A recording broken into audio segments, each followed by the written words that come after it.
Es un gusto verdaderamente esta mañana pasar un tiempo como este, particularmente porque nuestro deseo era servir al Señor desde mucho tiempo. Y esta foto que ustedes están viendo allí es mi familia. Y pensaba, normalmente cuando uno va a buscar un trabajo, uno lleva su currículum. Este es mi currículum. Este es mi currículum. Creo que en todos estos años ha sido realmente para nosotros precioso poder servir a Dios en Italia, poder implantar en vidas de otras personas y evitar esto que hemos visto. Es precioso para nosotros esta oportunidad que el Señor nos da. Y así como el pastor Natanael decía que nosotros somos una respuesta para la iglesia de Caleta, estoy totalmente seguro que la iglesia de Caleta es una respuesta para nosotros. Y quiero contarles un poquito cómo es que hoy estamos aquí, porque seguramente ustedes se preguntarán, ¿y esta familia quién es? ¿Y ese hombre de cabellera tan tullida quién es? Bueno, vamos a empezar por algo interesante. Ustedes están viendo a mi esposa, mis 3 hijos, los 3 varones que están ahí. Son Lucas, que está al lado de Susana, Samuel, el más alto, el del medio, y Alejandro. Y las esposas son las que están al lado mío, la esposa de Lucas, que se llama Almendra y es argentina. La que está entre Alejandro y Samuel es Evelyn, la esposa de Samuel, que es chilena. Y quien está entre Samuel y Lucas es Thaís, la esposa de Alejandro, que es brasilera. Así que imagínense lo que es juntar la familia. Pero esto es algo que hemos de alguna manera dejado, pensando en que la familia tiene que estar unida en el cielo, hermanos. Si está aquí en la tierra, gloria a Dios tenerlos cerca. Pero qué bueno es pensar que cada uno de ellos han pasado y hoy están juntos en el Señor, los 6. Esta es nuestra mejor satisfacción desde que hemos conocido al Señor. Hace unos días atrás, el pastor Natanael me pidió que compartiera con la iglesia una palabra, y qué mejor palabra que les cuente a ustedes sobre cómo es que nosotros llegamos aquí. Estábamos en Italia y él dijo algo muy significativo. Ellos no están aquí por voluntad propia. Y es cierto. Es cierto. Hay toda una historia por detrás de por qué hoy estamos aquí. Y yo creo que es importantísimo pensar específicamente que cuando uno escucha una palabra, cuando uno escucha un mensaje, indudablemente este mensaje tiene algo para decirnos. En más de una oportunidad, nuestra propia situación nos confunde. Y qué bueno es poder tener la Escritura como un manual, tal como se decía en la obra de teatro. Porque hubo hombres y mujeres en la historia de la humanidad que pasaron por momentos de crisis, que pasaron por momentos de dificultad, y uno siempre va a encontrar en la Escritura cómo debemos manejarnos. Cómo debemos manejarnos. Y yo quisiera hoy compartir con ustedes algo que de alguna manera he llamado comprendiendo progresivamente la voluntad de Dios. Está claro que cuando nosotros hablamos de la progresividad, empezamos con algo y no es claro lo que tenemos adelante. No es claro. Pero lo que tenemos en la mano sí es claro. Y sabemos que la palabra de Dios es la verdad. Y sabemos que la palabra de Dios dice que Él tiene para nosotros planes que son mejores que los nuestros. Y esa es la base de la cual partimos. Cuando hablamos de la voluntad de Dios progresivamente, esto incluye en nuestra vida ciertos proyectos. Y podemos ver en la Escritura, si quieren busquen por favor o pueden leerlo desde aquí, cómo el apóstol Pablo, un hombre de Dios, él tenía proyectos. Él deseaba visitar Roma y estando en Roma poder compartir con los hermanos, y esto lo expresa en su carta a los romanos diciendo, él ya había prácticamente evangelizado todo lo que le quedaba en su zona y dice, bueno, ok, he terminado en esta zona, ahora voy a ir a visitar a mis hermanos en Roma. Y él dice, por esta causa, por haber ya evangelizado, me he visto impedido muchas veces de ir a vosotros, pero ahora, no teniendo más campo en estas regiones y deseando desde hace ya muchos años ir a vosotros, cuando vaya a España iré a vosotros, porque espero veros al pasar y ser encaminados allá por vosotros, una vez que haya gozado con vosotros.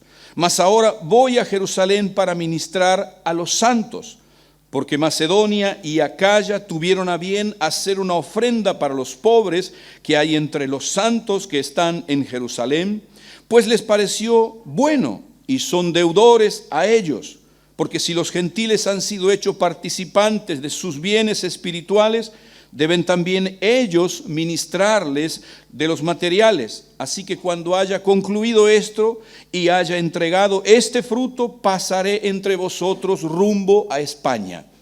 Este es el proyecto que tiene el apóstol Pablo y que él escribe estas líneas, no dice dónde estaba, pero se calcula que él dice cuando vaya para Jerusalén y habla de las iglesias de Macedonia y Acaya. Pensamos que él estaba más o menos ahí en esta zona. Y él dice, bueno, yo cuando recoja esta ofrenda para los pobres en Jerusalén, llevaré esta ofrenda a Jerusalén y una vez que esté en Jerusalén seré encaminado por los hermanos para ir a Roma y desde Roma los hermanos me van a encomendar para ir a España. Este era el proyecto que Pablo tenía. Ahora, es importante ir viendo cómo el deseo de este hombre tenía que ver pura y exclusivamente con bendecir la iglesia de Dios. No hay otra motivación. Su proyecto de vida era bendecir la iglesia. Él está bendiciendo la iglesia en Macedonia, desea bendecir la iglesia en Jerusalén, desea pasar para bendecir la iglesia de Roma y quiere por último ir a bendecir la iglesia en España. Esto fue lo que sucedió con el apóstol Pablo. Él tenía planes de poder visitar Roma como misionero, era su vida. Era un apóstol, él debía llevar la palabra y compartir la palabra con las iglesias. Y es interesante que si bien este era el proyecto de Pablo, fíjense qué es lo que ocurrió. Él tiene una situación de conflicto y es esta. Cuando él llega a Jerusalén, toma a algunos hombres con los que va al templo. Y dice la escritura en Hechos 21, al día siguiente, habiéndose purificados ellos, con ellos entró en el templo para anunciar el cumplimiento de los días de la purificación. Y cuando había de presentarse la ofrenda por cada uno de ellos, pero cuando estaban para cumplirse los 7 días, unos judíos de Asia, al ver en el templo, alborotaron toda la multitud, le echaron mano diciendo: varones israelitas, ayudad, este es el hombre que por todas partes enseña a todos contra el pueblo y la ley y este lugar. Además de esto, ha metido a griegos en el templo y ha profanado este santo lugar. Todo esto le costó indudablemente el ser retenido por las autoridades. 2 años de cárcel en Jerusalén. Y él queriendo ir a Roma, teniendo proyecto de bendecir a la iglesia en Roma. Ahora, ¿qué es lo que sucede? En un determinado momento, él no puede salir porque seguían las acusaciones injustas y él apela y dice Hechos 25, si algún agravio he hecho, cosa digna de muerte he hecho, no rehúso morir. Pero si nada hay de las cosas que estos me acusan, nadie puede entregarme a ellos. A César apelo. Entonces Festo, hablando con el consejo, respondió: a César has apelado, al César irás. Ahora, Dios tenía otros planes. Pablo quería ser misionero, él llega como prisionero a Roma. Bien diferente. Y qué importante es entender que cuando surgen las dificultades, uno no debe perder el objetivo por el cual Dios nos ha llamado. Cuando nosotros fuimos llamados a la obra misionera allá por el año 2000, en aquel momento Dios comenzó a inquietarnos con nuestra propia función dentro de la iglesia en Argentina y que empezáramos a mirar fuera de Argentina. Lo primero que hicimos fue tomar la ciudadanía italiana porque mis abuelos son italianos. En aquel momento en Argentina se podía hacer rápidamente. En 3 meses tuve mi pasaporte italiano, cosa que ahora va como 8 o 9 años para poder hacerlo. En aquel momento se podía, en el año 2000. Eso hizo de que en el año 2002 yo viniese a Europa con la idea de pensar, Señor, ¿dónde tú quieres que vayamos? En el año 2002, en el mes de octubre, estuve aquí en España durante 15 días y 15 días estuve en Italia. En aquel momento Dios confirma a mi corazón que el lugar para estar, para servir, donde nosotros debíamos ir como misioneros, era Italia.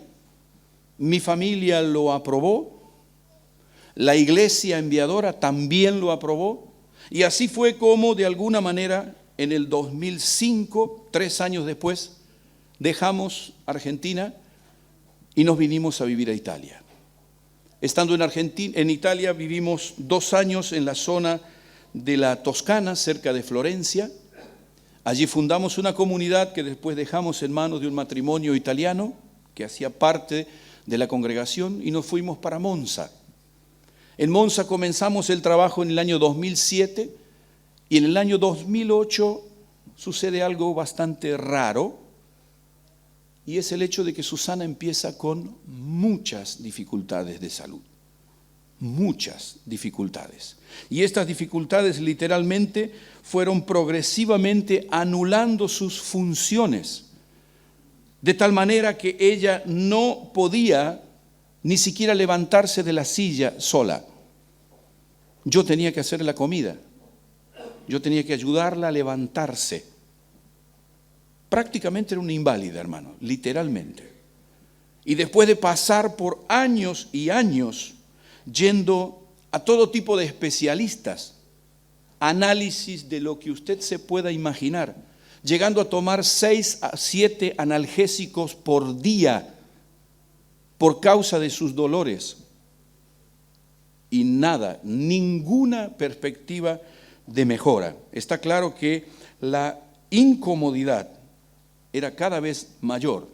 Indudablemente, después de esto, en el año 2013 nos dan el diagnóstico: síndrome de fatiga crónica y fibromialgia.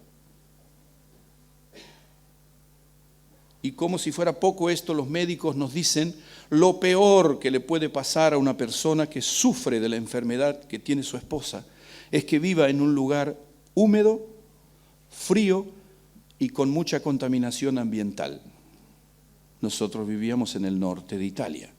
Imagínense, una de las zonas más contaminadas de Europa. En este momento, en estos días, hemos tenido temperaturas inferiores a 5 grados bajo cero y con la humedad entre el 95 y el 100%. Imagínense cuál era la perspectiva de vida para ella. Y ahí, en esa situación, indudablemente nos fuimos encontrando en una incomodidad de saber que habíamos hecho lo que entendimos que Dios quería, pero no era posible seguir sirviendo a Dios. ¿Por qué? Porque indudablemente ella no podía, yo no podía porque tenía que estar con ella, y fueron dándose muchísimas situaciones en las cuales ella no podía prácticamente estar. Esto nos trajo muchísimas dificultades. Es indudablemente un tiempo de mucho buscar a Dios y tratar de entender. A veces, cuando hablamos de los propósitos de Dios y cuando pensamos en que sus caminos son más altos que los nuestros, suena lindo, suena agradable. Pero cuando uno vive situaciones de este tipo y uno no entiende, hermano, de agradable tiene bien poco. Y lo único que nos sostiene es saber que mis sentimientos son engañosos, no la Escritura, no Dios. Esto fue lo que de alguna manera empezamos a pensar y decir, Señor, ¿y cómo se maneja esto? ¿Y qué tendríamos que hacer en esto? Y mire, comprendiendo el mundo espiritual progresivamente, aquí usted va a ver 4 fotografías. A la izquierda, arriba, se ve de manera clara el centro. No se ve ni el principio de la foto ni el fondo. A la derecha se ve que hay un hombre al fondo hablando por teléfono, pero no se ve ni el medio, ni tampoco el principio de la fotografía. Y abajo se ve el banco, pero no se ve el fondo, y solamente uno se ve clarita toda la foto. Esto es muy explicativo de cómo el fotógrafo de alguna manera identifica el foco. Y nuestra vida espiritual tiene este sentido. A veces estamos enfocando, tratando de identificar dónde y qué Dios quiere decirnos. Y a veces lo vemos y a veces no. Pero no somos los únicos. Mire, cómo Pablo comprende esta progresividad. Y él escribe esta carta ya ahora a los filipenses desde la cárcel en Roma. Mire lo que él les plantea a los filipenses. Sé que por vuestra oración y la suministración del Espíritu de Jesucristo, esto resultará en mi liberación. Y uno lo lee así, puede decir, Pablo pensaba que iba a salir libre de la cárcel. Pero sigamos leyendo. Él dice, conforme a mi anhelo y esperanza de que en nada seré avergonzado. En nada seré avergonzado. Antes bien, con toda confianza, como siempre, ahora también será magnificado Cristo en mi cuerpo, tanto si vivo como si muero. Esto es claro. A él no le preocupaba permanecer en la cárcel o salir. Su deseo era honrar a Dios, tanto si vivo como si muero. Y él plantea, para mí el vivir es Cristo y el morir es ganancia. Pero si el vivir en la carne resulta para mí en beneficio de la obra, entonces no sé qué escoger. De ambas cosas estoy puesto en estrecho, teniendo deseo de partir y estar con Cristo, lo cual es mucho mejor. Pero quedar en la carne es más necesario por causa de vosotros. Y confiado en esto, sé que aún permaneceré con todos vosotros para vuestro provecho y gozo de la fe, para que abunde vuestra gloria en mí, en Cristo, por mi presencia otra vez entre nosotros. Él está en la cárcel, indudablemente la incomodidad seguía en su vida, pero él tenía claro qué era lo que venía después: servir a Dios. ¿Y cómo vas a servir a Dios? ¿Y hasta cuándo? Servir a Dios. ¿Y por qué? Servir a Dios. No tenía otro objetivo. Y es importantísimo entender cómo particularmente esto ha sido como un motor para nosotros particularmente, por una sencilla razón. Susana, yo sé que a ella no le gusta que hable de ella, pero sinceramente cuando a veces pienso cómo es el carácter de Cristo, pienso en ella. Pienso en ella. Ella no es mi mitad. Yo no sé dónde termino yo y dónde empieza ella. Y creo que por esto la enfermedad nos afectó a todos, pero fundamentalmente a ella y también a mí. Por una sencilla razón: su enfermedad nos colocó en una debilidad externa evidente a todo el mundo. Pero la debilidad mayor no era la externa, sino la interna. ¿Por qué? Porque en medio de todas estas pruebas, yo empecé a hacerme la pregunta que nunca quise hacerme antes de salir al campo misionero. Y esa pregunta fue: Señor, ¿me equivoqué cuando te escuché? ¿No tendríamos que haber ido a Italia? es bastante normal hacerse una pregunta cuando uno ve que las cosas no funcionan. ¿Será? ¿Y si me equivoqué? Porque uno puede equivocarse, buscando la voluntad de Dios. Uno se puede equivocar. Y es interesante ver, yo no lo tengo aquí conmigo, pero mire lo que es esto. Esto es un folleto que yo encontré cuando Susana estaba tan enferma una mañana, orando, buscando al Señor, y apareció en mis manos este folleto, donde se ve claramente que cuando yo vine en el 2002, dice en la parte de abajo España y un poquito más abajo Italia, y la pregunta en el 2002 fue: Señor, ¿tenemos que ir a Italia o a España? Y orando al Señor digo: y ahora, Padre, tú nos enviaste a Italia, pero no nos podemos más quedar. ¿Qué pasa? ¿Qué tenemos que hacer? ¿Cómo hago?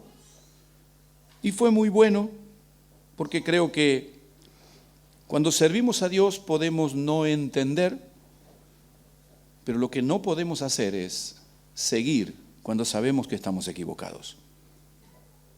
No podemos, tenemos que parar. Señor, ¿y ahora qué? En aquel momento Dios fue muy bueno conmigo.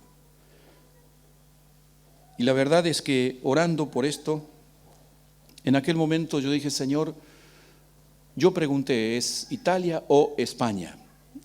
Y la respuesta de Dios fue Italia. Y en aquel momento, en el 2014, a inicio del 2014, Dios habla conmigo muy claramente diciéndome: en el 2002 no podrías haber entendido España e Italia, o Italia y España. En tu mente había solo lugar para uno. Yo quiero que empieces a pensar en los dos lugares. Mi confusión fue aún mayor, porque en medio de toda mi debilidad para llevar a cabo el ministerio en Italia, ¿cómo iba a ser para además pensar en España? Era imposible, hermanos. Humanamente era imposible pensar en una posibilidad de este tipo. Pero claro, indudablemente comprendí que todo lo que había ido pasando, Dios tenía un propósito por detrás. Y mire, específicamente el apóstol Pablo, estando en la cárcel, escribe a los filipenses y le dice: quiero que sepáis, hermanos, que las cosas que me han sucedido han contribuido más bien para el progreso del evangelio. Y está claro que este progreso del evangelio fue una cosa progresiva, valga la redundancia. Fuimos entendiendo, España desde el 2014 empezó a tomar una forma mucho más clara. Así fue como contactamos con Ruth. Ruth nos llevó para que contactáramos con el pastor Rubén Zapata. Él nos consiguió un departamento en Torremolinos. Susana estuvo 8 meses allí. Empezamos a ver que ella podía tener una vida normal, medianamente normal en España. ¿Cómo llegamos a esto? Desde inicio del 2015 supimos que ella podía tener una vida mejor estando en España. Así que dijimos: bueno, vamos a sumarnos, vamos a servir, busquemos dónde, y empezamos a conocer a diferentes pastores a través de la fraternidad de pastores. Y hace unos meses, no sé cuánto, pero bien poco, entrevistamos también al pastor Natanael y a su esposa Ann. Le contamos todo nuestro testimonio. Y recuerdo, y creo que me voy a morir acordándome de su expresión, porque nosotros orábamos por un lugar donde poder servir. Y el planteo de ellos fue: tal vez ustedes desean una respuesta a nuestras oraciones. Digo: wow. Digo, vamos a orar. Vamos a orar. Porque la verdad, hermanos, en medio de las dificultades, uno mira, y a veces este es un versículo que todos conocemos. Sabemos que a los que aman a Dios, todas las cosas les ayudan a bien, a los que conforme a su propósito son llamados. Ahora yo miro nuestra vida hace 2 años atrás y nosotros trabajábamos ministerialmente en Monza, en Italia. Cuando aceptamos de alguna manera el desafío de permitirnos en nuestra debilidad e incapacidad dar un paso más, Hoy nuestra iglesia de Monza tiene otras personas, hay un liderazgo que está llevando adelante la iglesia. Nosotros hoy podemos comenzar a colaborar con los hermanos en Caleta. Estamos pensando en la posibilidad, 2 semanas atrás nos reunimos un grupo de pastores para comenzar con la iglesia de Monza y una iglesia de Bélgica y de Suiza, una obra en Milán, en Italia. El año pasado hemos recibido un matrimonio que tienen un llamado muy fuerte y han estado invirtiendo muchísimo tiempo y dinero en Bolivia. Y uno dice, ¿cómo? No lo sé. Yo no lo sé. Pero sí sé por detrás de todas estas cosas que cuando uno busca a Dios encuentra respuestas. Y mire, ¿cómo responde Dios? De 3 formas diferentes. Siempre lo hace de esta forma. Dice sí, continúa. Ese es el camino, vas bien. Podría decir de otra manera, no sigas, detente. Y la tercera tiene que ver con lo que menos nos gusta. Espera, aún no es el tiempo. Yo creo que este es el tiempo en el que el Señor nos permite llegar, establecernos, trabajar, servir. Ese es nuestro mayor deseo. Y hemos podido comprender, hermanos, que nosotros podemos tener muchos planes, muchos proyectos, pero sí podemos afirmar sin ninguna duda que en el reino de Dios, sirviendo a Cristo, las dificultades abren puertas que uno no puede ni siquiera imaginar.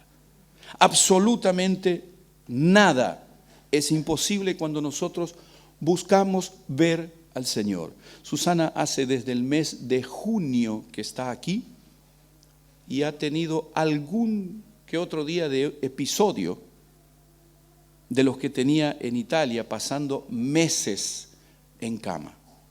¿Qué quiero decirles con esto? Yo no sé, no conozco a la mayoría de ustedes, pero sí sé que si esta mañana están aquí, es por algo. Es por algo.